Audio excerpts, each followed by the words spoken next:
welcome back to my channel. I'm really excited to share this information for you. Bagi teman-teman yang baru pertama sekali nonton video di Dosen Milenial, selamat datang dan jangan lupa subscribe dulu. Yuk kita subscribe sebanyak-banyaknya. Halo teman-teman edukatif semuanya, senang sekali bisa kembali sharing kepada teman-teman terkait ujian CPNS.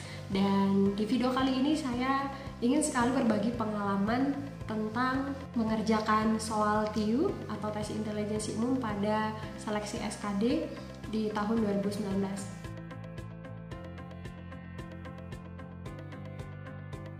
Kak, gimana sih caranya? Kok kakak bisa dapat TIU 140 gitu ya? Padahal mereka tahu bahwa saya sendiri kurang bisa matematika. Jadi saya nggak bisa matematika teman-teman. Tapi kok bisa ya skornya 140? Nah, jadi yang akan saya sharingkan kepada teman-teman, yang akan saya bagikan hari ini adalah bagaimana rahasianya sehingga ketika pun kita tidak jago matematika, tapi kita tetap bisa mendapatkan skor yang tinggi di tes intelijensi umum ini. Nah, rahasia pertama yang harus teman-teman pahami adalah bahwa tes intelijensi umum tidak melulu tentang operasi bilangan, ya, tidak melulu mengandalkan kemampuan matematika yang berkaitan dengan operasi hitungan, ya, seperti itu. Nah, kemampuan TIU itu banyak teman-teman, ya, ada kemampuan verbal, ya, dan kemampuan verbal ini juga masih luas sekali. Ada analogi. Saya akan coba bagikan ya beberapa contoh soal analogi.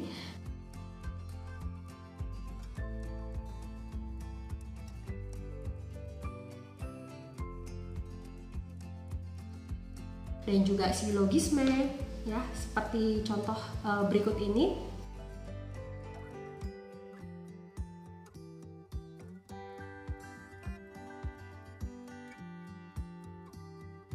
Baik, untuk analogi sendiri kita harus punya banyak referensi kosakata teman-teman. Jadi kalau ada soal-soal ya yang berkaitan dengan kosakata baru, teman-teman coba perbanyak kembali, ya, coba dibahas sehingga kita bisa curi skor, ya. Jadi saya curi skor itu dari kemampuan verbal.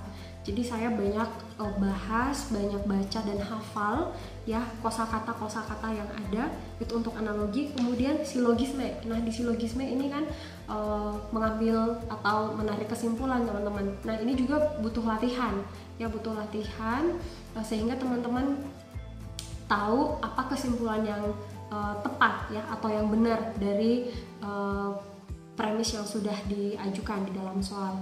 Nah, yang ketiga itu adalah analitis. Nah, kalau soal analitis itu biasanya berkaitan dengan urutan tempat duduk, ya kan? Kemudian siapa yang terlebih dahulu turun, urutannya seperti apa. Nah, jadi untuk mengerjakan soal-soal seperti ini ada juga triknya, ya, ada rahasianya.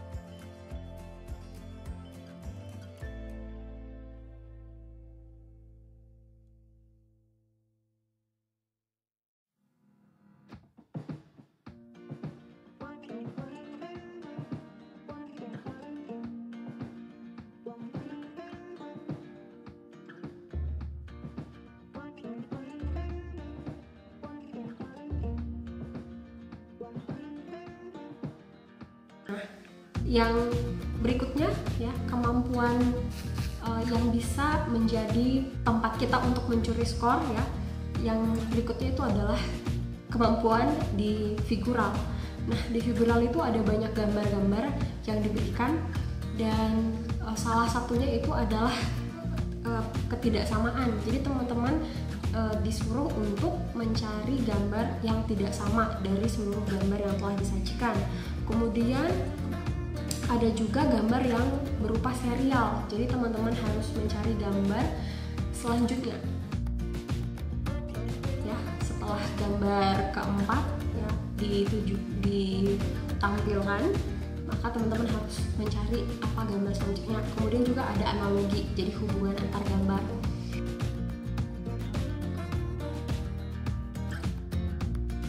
Nah, Yang ketiga baru kemampuan numerik. Kalau numerik ini memang harus bisa operasi bilangan, hitungan, ya kan. Tapi di situ pun kita masih tetap bisa curi skor, ya, khususnya di deret angka. Nah, deret angka itu kan banyak sekali jenis-jenis lompatannya. Ada yang dibagi, dikali, dipangkatkan, diakarkan, ya ada banyak jenis-jenisnya.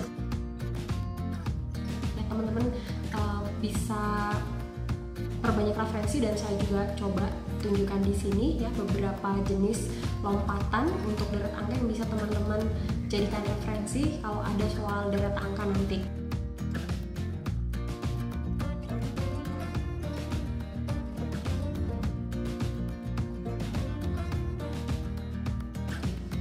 Nah, kemudian perbandingan kuantitatif sama soal cerita.